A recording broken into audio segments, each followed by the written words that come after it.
Om.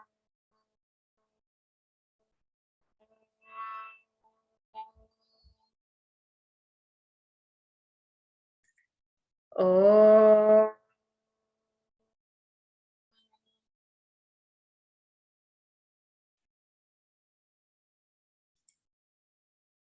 Om.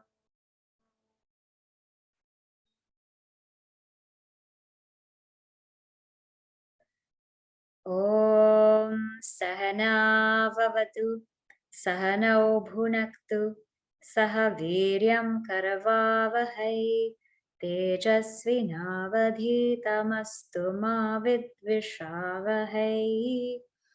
Om Shanti Shanti Shanti.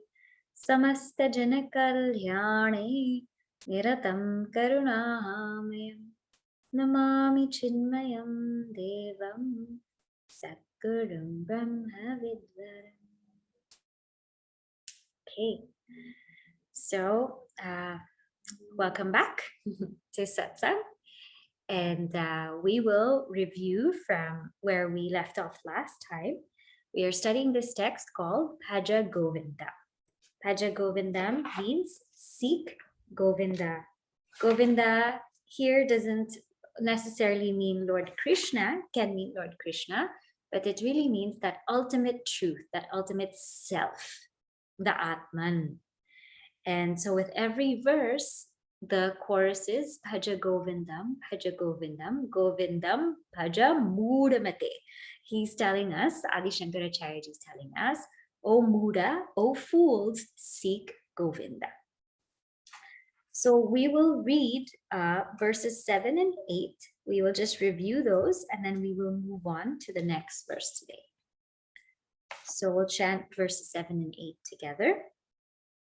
Balastavat krida saktaha tarunastavat taruni saktaha vriddhastavat chinta saktaha Parame Brahmani Kopi Nasaktah.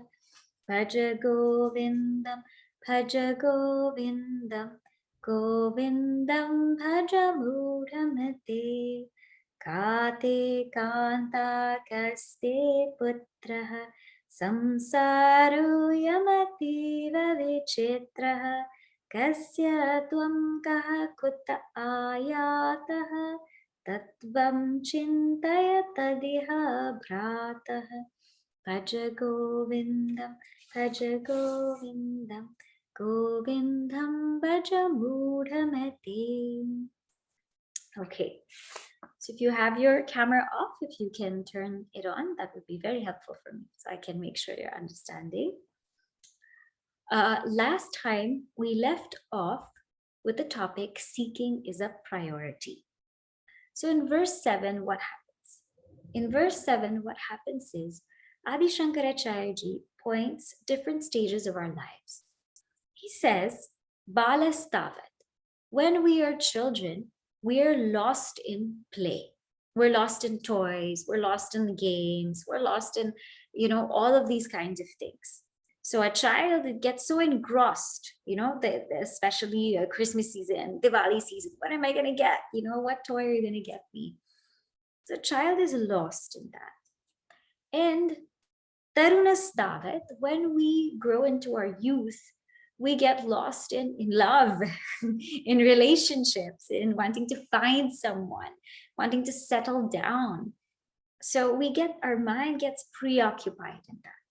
So when we're younger, we're lost in toys. When we're in youth, we're lost in love. So then he says, if this is your life, when you grow older, you'll be lost in worry, right? Vriddhastavat chinta sakta. You'll be lost in worry. Why? Because there will be so much guilt, so much regret that I wish I could have spent my time wisely. I wish I could have done this with my life, done that with my life. I wish I could have realized these dreams, achieved these goals. All these kinds of things will come in old age if in our younger years we just passed it by like that, without the act of seeking something higher. And so Adi Shankaracharya ji says, this is what most of our lives are. We just get lost in everything. And seeking the higher takes a back step. We forget why we have come to this world. We forget that we have come to this world to realize who we truly are. We forget that we've come to this world to actually go back to our source. And we get lost in it. And the whole world can make us forget that we have to seek the truth. It can just make us forget it. It can make us drop it. It can make us stop thinking about it. And so he says, this is what happens in life. Therefore, in this verse, we said, seek at every stage. We're so grateful that we come from a tradition where we can seek at every stage.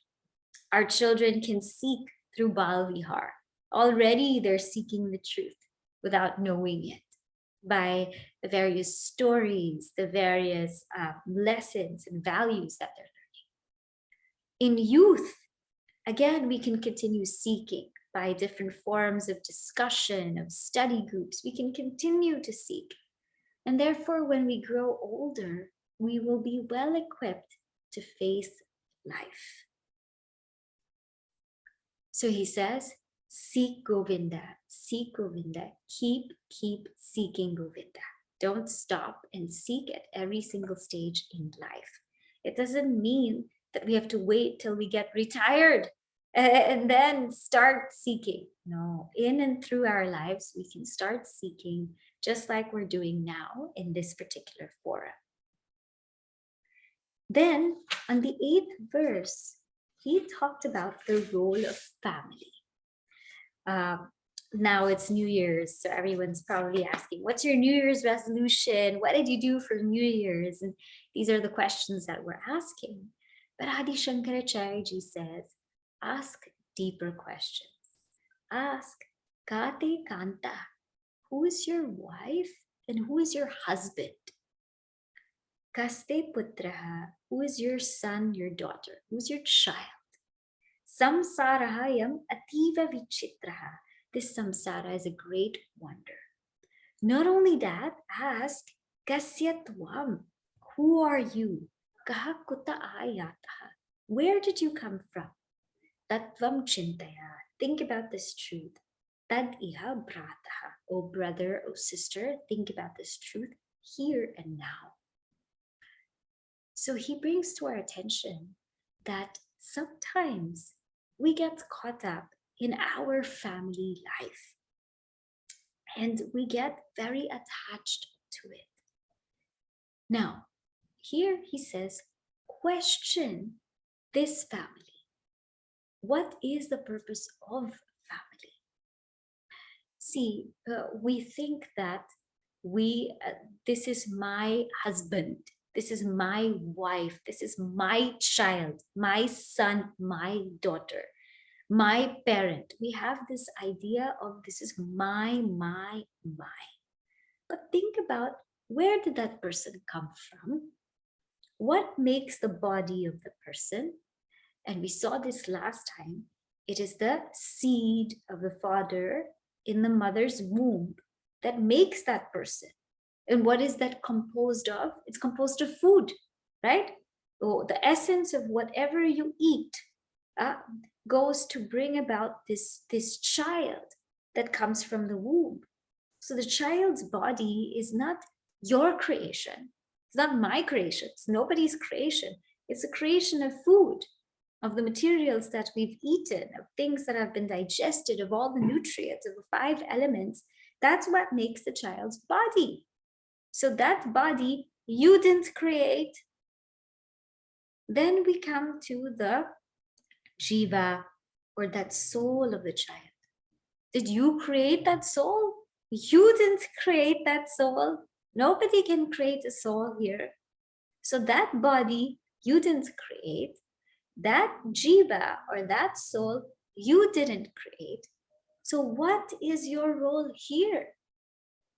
As a parent, Your role is to facilitate the entry and the residence of this jiva. Your partners, your children, everybody, our parents, they're all jivas on a journey. Nobody came here for you. Nobody came here to be with you. Everybody came here to exhaust their vasanas and to go back to their original source. So a family is not something that we own. It's a beautiful field for purification. It's a beautiful field where all of us are travelers together. Husband, wife, children, parents, grandparents, all of us are travelers together and we're on a journey together. I am not yours, you are not mine. They are not mine, I am not theirs. We are not each other's. We do not belong to each other. We are just traveling together in this journey. It is not that this is your first life. You could have had many, many first lives. You could have had many other children. Your children could have had many other parents. They could have many other children also. This is just one of those lives in passing. It's just one of those lives in passing. Therefore, this family is not the end all be all. It's not the destination. But what it is, it's a beautiful field of evolution. So family is not the destination, it's a field of evolution. Because all the values that a spiritual seeker needs to unfold and grow on this path can be found in a family. In a family, there's that value of acceptance. Because we cannot change our partners. You cannot change your partner. Yeah, I wish he was more like this. I wish she was more like this. I wish he would do this. Can't change them, right? And so we learn this spirit of acceptance. We would think that the children would have the qualities of the mother and father. Sometimes they have qualities which we don't even know where they came from. How did that get to this child? I never taught this child that. That's because that's the vasana of the child. And so there's acceptance for this. This is the child. There's this acceptance that this is what the child is and who the child is. The child may not be like me or what I want that child to be, but that child has their own journey. And when we understand this, we can live in a family with this detachment. We don't have to pull everybody to our path. Not everybody has to come to Vedanta. It's okay. Everybody will take their own time, have their own space. It's completely okay. But what's important is I have to be that example. I have to be on that path to spiritual growth. By my being on that path, automatically everybody will be inspired. But I don't have to bring and drag everybody there because everybody's journey will take their own time. And so the family teaches us a great sense of acceptance. The family teaches us a great sense of accommodativeness. You all know that when you get married, you have to marry a whole family. You get in-laws, you get so many in-laws, cousins, relatives from all over the place. So many, sometimes people will call you, you've never even heard of that. I'm your first cousin, you live in New York, I'm coming to see you. I don't even know who you are. That's okay. In the family, we learn this accommodativeness. Whoever is there, accommodate.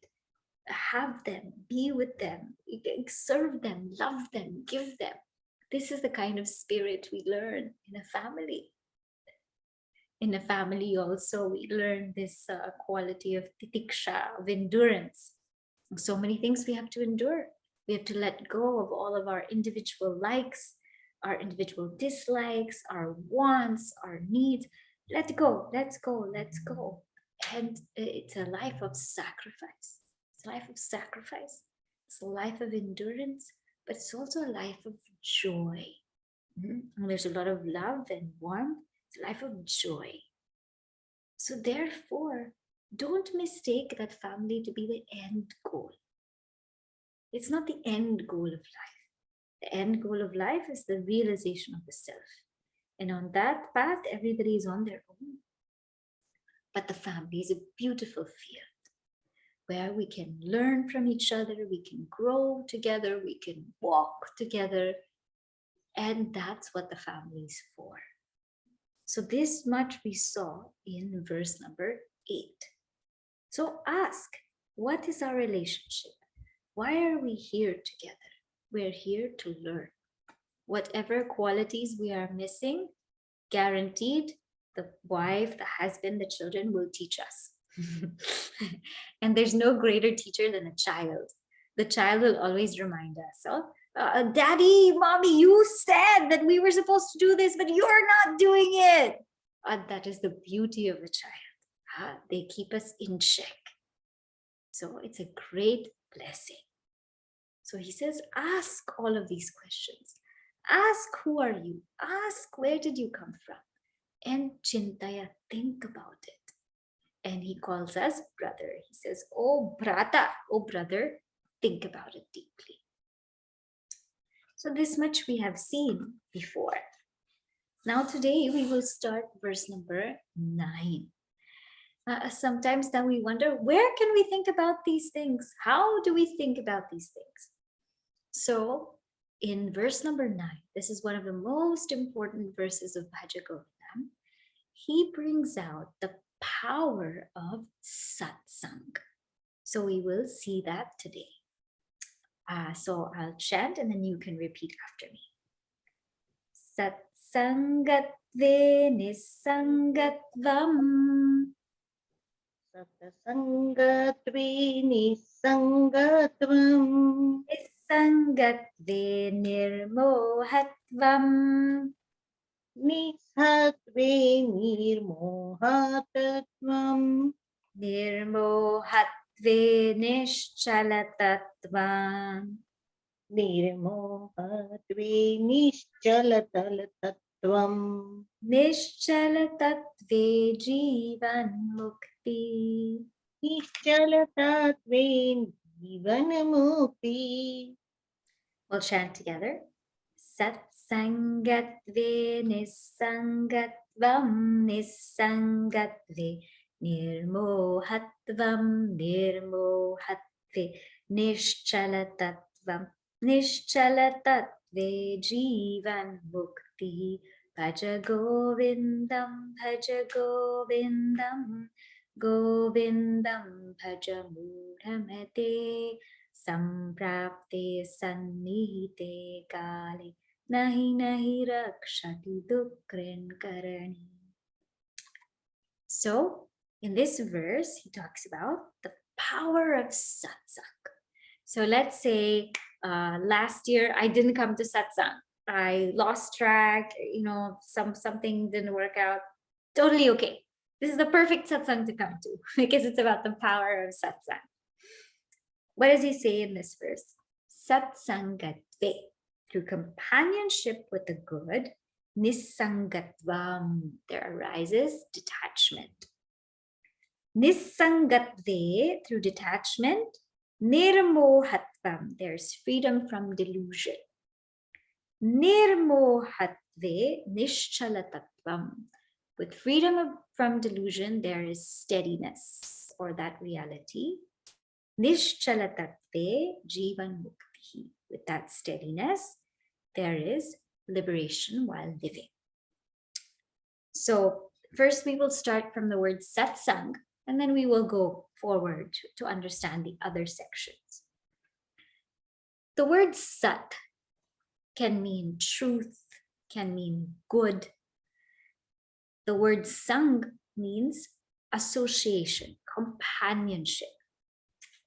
Swami Chinmayananda, Puja Gurudev always jokes and says, the Rudraksha Mala was around Adi Shankaracharya ji's neck for 20 some years, but it never got liberated. So it's not just staying around good company or good thoughts or the truth. It's companionship with it. Somebody might be working in a university for 40 years, but they wouldn't have gotten the knowledge that the students who came to study there, who came to research, who came to learn got, because they could have just been passing by there or even living near there. But they wouldn't have gotten that same knowledge without that companionship. So satsang means a companionship with truth. What do you mean with truth? Of course, the best is to be like in the company of somebody who is established on the path, somebody who is established on this path of truth, to be in their presence, to be in their company. That is the best satsang. In fact, that is a place of pilgrimage. That's a tirtha. You don't have to go to any place of pilgrimage. You just be with somebody who's established on the path, and you will feel that sense of peace and goodness. Now, sometimes that's not easy, okay, right? Because of our Mahatmas are few and are rare. So what can we do? Be in the company of those who are seekers in the path.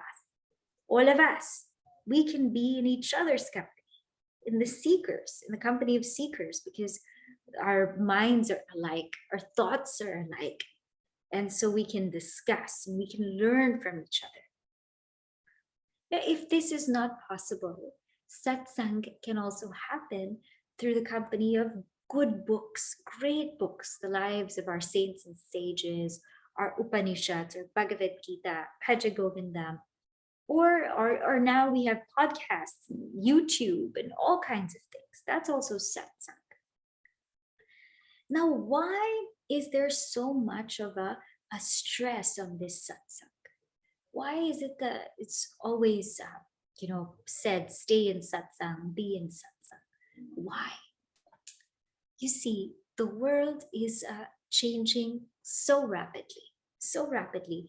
There's so many things going on. We saw this morning in assembly, the children and the teens, so many disturbances could come from so many various places, from the phenomenal world, right? From the earthquakes and floods and storms, from the social world, the economy, the COVID, the disease, the virus, so many things, politics, so many disturbances could come. But from the inside also, disturbances can come. Negative thoughts or negative thinking or worry, anxiety, stress, fear. So all kinds of disturbances can come from all places. Now, the dharma of a seeker is to create that fortress by which my mind can stay in peace amidst all the disturbances. Because if the mind is at peace and is strong, then no matter what happens, I won't be shaken. Now, how to keep the mind very peaceful and strong? That's through satsang. Every time we're in association with the company of the good, of truth, the mind becomes strong. The mind becomes positive. The mind becomes uplifted. Just think about the last time you spent in the company of someone who was highly empowered. How did you feel after that? That's what satsang does. It builds a whole fortress which allows you to keep your mind at peace and at ease. Because after all, who has to be with your mind every day? You. You and I live with our minds 24/7. We live with our minds. We stay with our minds. So imagine if our minds are full of garbage, full of negativity, full of things that are disturbing. How would we live? So satsang provides that opportunity for the mind to be cleansed and uplifted. Just like we take a bath every day, we eat every day so that we have food where we can perform well, we are clean. So too the mind has to be cleansed every day so that we can think properly and think clearly. Those who are in satsang, their minds are always elevated. Their minds are always talking from the highest standpoint. That's the power of satsang. And some people might say, but I come to satsang, but it's the same kind of message coming. The Upanishads, the Bhagavad Gita, Bhaja Govindam, they're all saying the same thing. There's the same message coming. Why should I attend satsang? Because hearing doesn't work. The words have to create a deep impression. Only then will we be able to put it into practice. When we read something casually, it doesn't change our lives. When we hear something casually, it does not change our lives. But when we dwell on something again and again and again, reflect upon it deeply, that has the capacity to change our lives. So don't think that, okay, I heard it already, it's okay. No, it's got to create an impression. If it's not creating an impression, it's not going to change you, or it's not going to change me. And furthermore, our Upanishads and our Bhagavad Gita are so beautiful because they bring out this truth in various ways. So sometimes in one way, we might not be able to understand it. Just think about self-unfoldment, how we learned about the self. We learned about the self, that's the witness of the three states. So for some, that was really powerful. Add on, I am Atma, not the waker, not the dreamer, not the deep sleeper, but that self, which is the constant awareness in all three states. For some people, that was very powerful. For some people, I am the self, which is not the gross body, the subtle body, the causal body. I am that which doesn't change, that unchanging in the midst of these three bodies. For some people, that's very powerful. For some people, it's the 5 sheets. So the beauty of our Upanishads, our Gita, is they come at us in different angles, from different standpoints, so that we're able to reflect on this truth in many ways. And it's able to create an impression that we are something far deeper than what we think. That's what satsang does. Another thing that satsang does is it's a trigger. It's a trigger. Because we never know what can trigger us. There are some things, or there are some points in people's lives where they just listen to something and it changed their lives dramatically. I'm sure you all know the story of Ratnakar. Ratnakar was what we call a daku, a dacoit. And he used to live in this forest, and he would steal, he would, loot from people, he would harm people, and this was his way of living. One day, Narad Rishi had gone to that forest, and Narad Rishi was just chanting the name of God and walking fearlessly walking in that forest. And so this Ratnakar says, aren't you scared? And Narad Rishi says, no, I'm not scared, but you must be scared because you're sneaking up on me. Anybody who's sneaking up on someone must be up to something, must be afraid. And Ratnakar says, no, I'm not scared. I'm not afraid of anything. And Narad Rishi says, I know you're afraid. You're afraid of all the sins that you're going to incur by stealing and looting all these people. And Ratnakar says, I'm not going to incur any sins. My family will share it with me because after all, I'm stealing, I'm looting for them. So they will also share my sins. So Narad Rishi says, you go ask them if they'll share your sins, go. And so Ratnakar went to his house. He asked his wife, I'm stealing to create a living for a family. Will you share in these sins? She says, no, I never asked you to steal. And he asked his father, will you share with my sins? Father said, no. And the children definitely said, no, why will we share in your sins? It's your doing. And Ratnakar, with a heavy heart, went to Narad Rishi and says, nobody's going to share in these sins. I'm doomed. I've done so much negativity. I've lived a life, a pure criminal life. What am I going to do? What is my fate here? And Narad Rishi says, don't worry. You just chant the name of God. Just chant the name of God. Just chant Ram, Ram, Ram.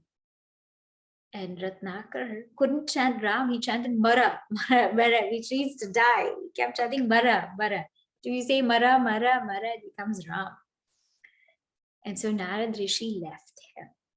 And for years he went on chanting that name of the divine. And when Narad Rishi came back, an anthill formed on this Ratnakar, and he didn't even know it. And an anthill is called Valmika.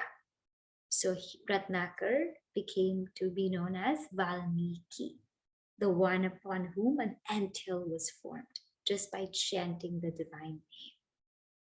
And it is he who became the first poet, Adi Kavi, who wrote the Ramayana.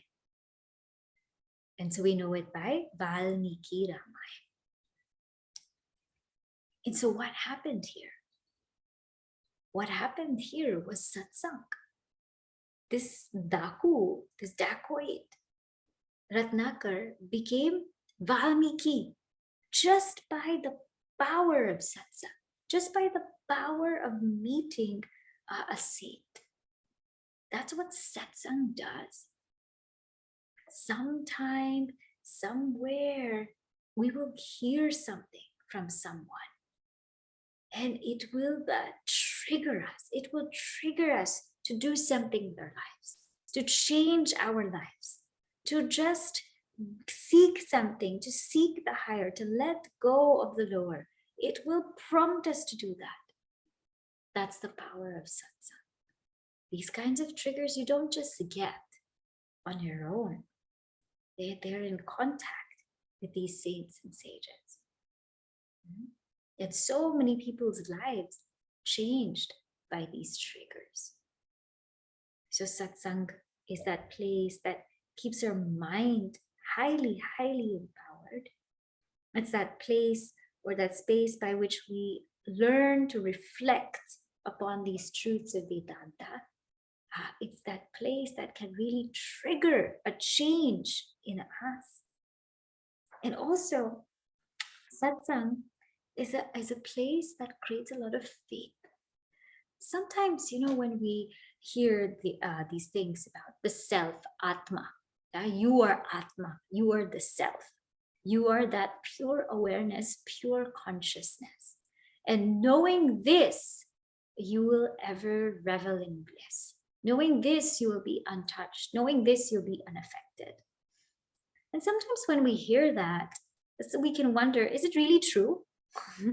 Is it really true? Is this realization of the self legit? Does it really happen? Can somebody really live that kind of life here and now? When we are in the company of saints and sages, we see that yes, it is possible. It is possible to realize the truth. It is possible to gain that bliss here and now. It is possible to stay so steady amidst all kinds of trying circumstances. It is possible to live a life of dharma, still live a life of dharma, no matter what happens outside. It's possible.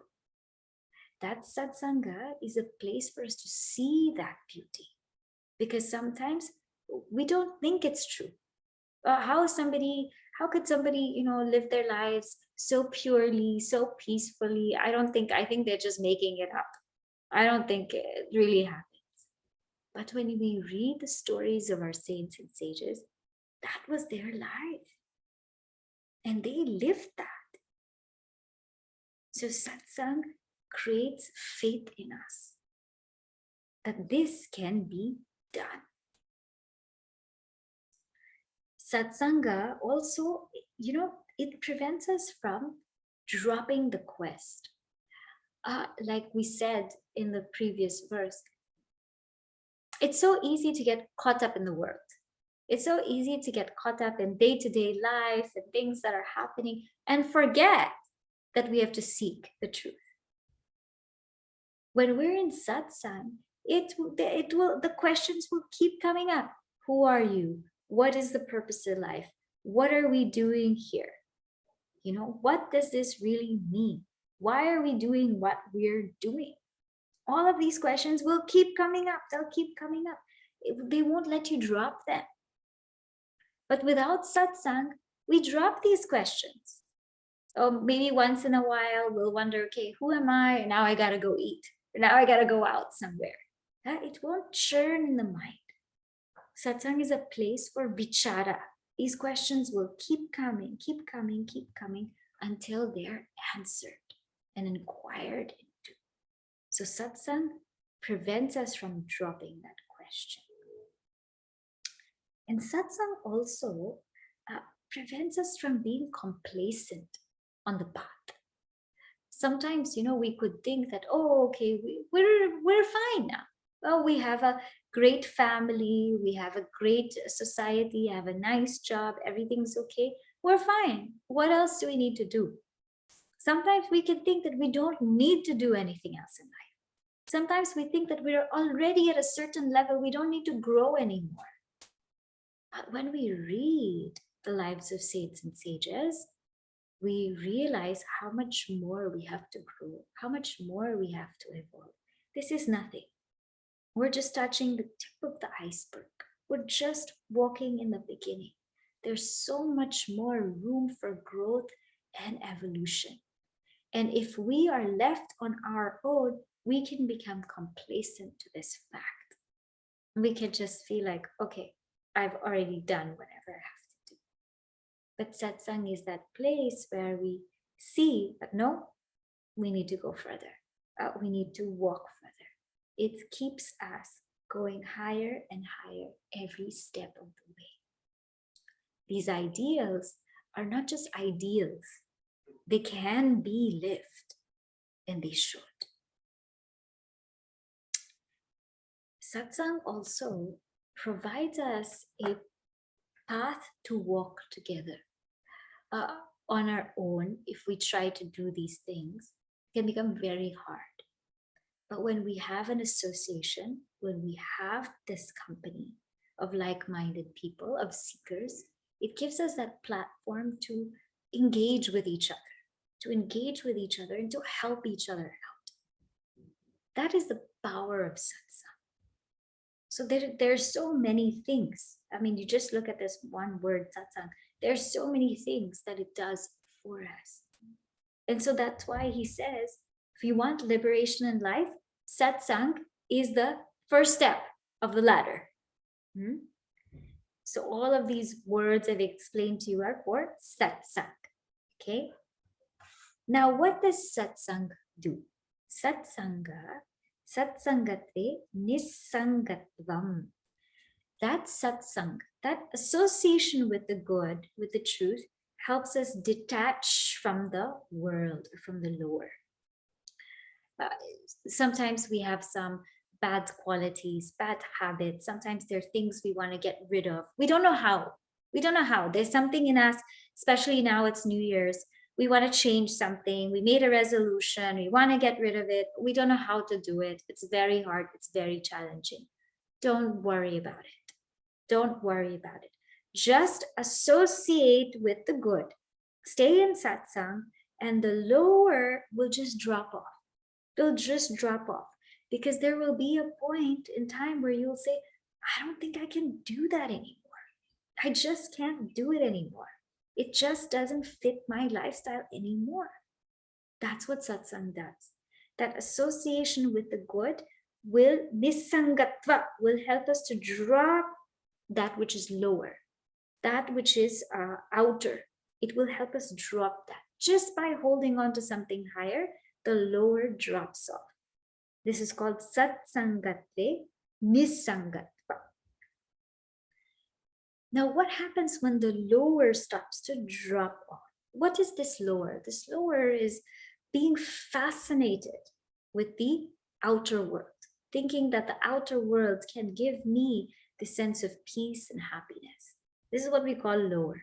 So I engage in everything and anything to bring me that sense of everlasting peace and happiness. Only it doesn't bring it to me. And I get disappointed again and again and again. So I try again and again and again. And somehow I realize that it's not there. That's the power of satsang.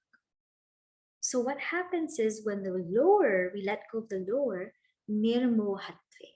Nirmohatve means we are free from delusion. Moha means delusion. Nirmohatva, free from delusion. What are the two biggest delusions that we have? These are the two main delusions that we have in Vedanta. One is called Anatmani Atma Buddhi. Second one is called Jagati Satyatva Buddhi. I'll translate in English. First one is in the not self, I see the self. Second one is I take this world to be real. So in the body, in the mind, in the intellect, I think that that's the self. I think that that's who I am.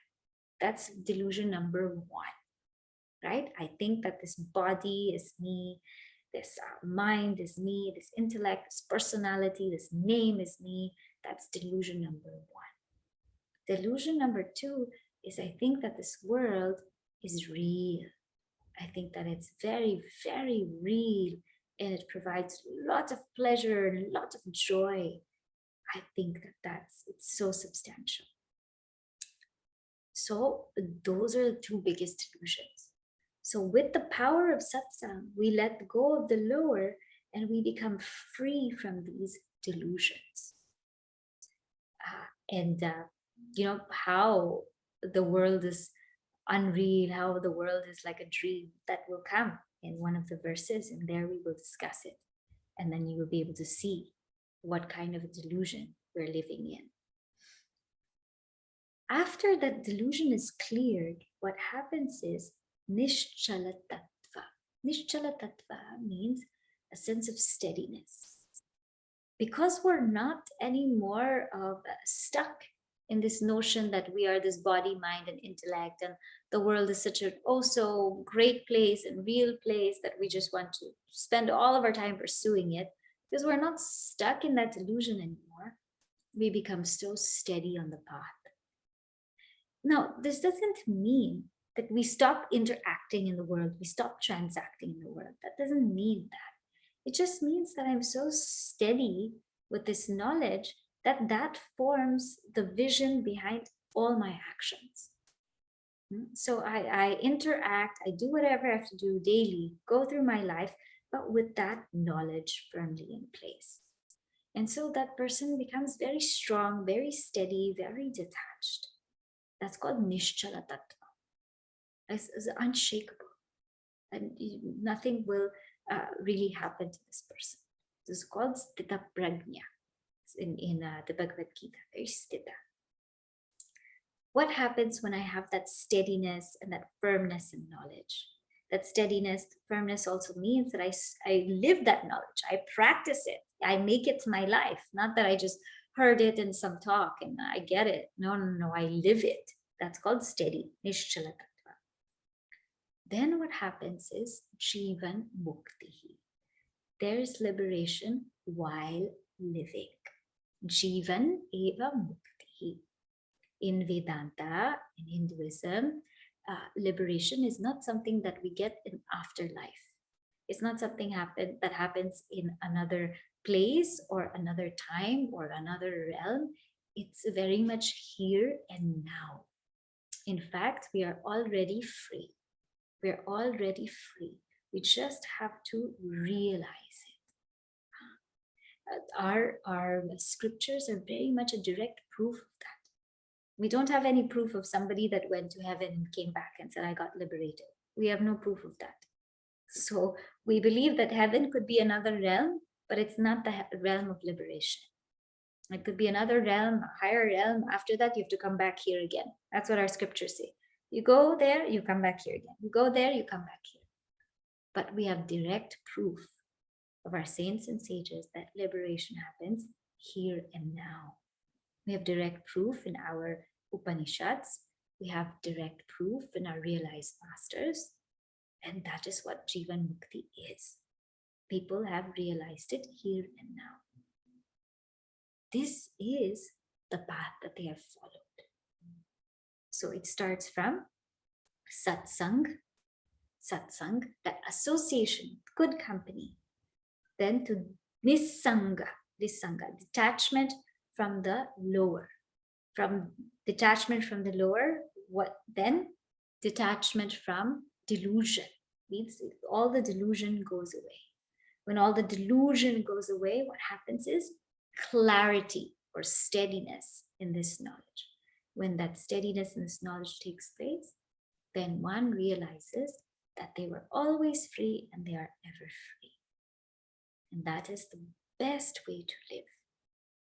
This is the power of satsang. So therefore, Adi Shankaracharya ji says, Bhaja Govindam, Govindam Bhaja Mudmate. Seek the higher, seek the truth. And you can best seek the truth through satsang. Okay? So I will stop here for a moment and I'll see if there are any questions. Just pause for a moment.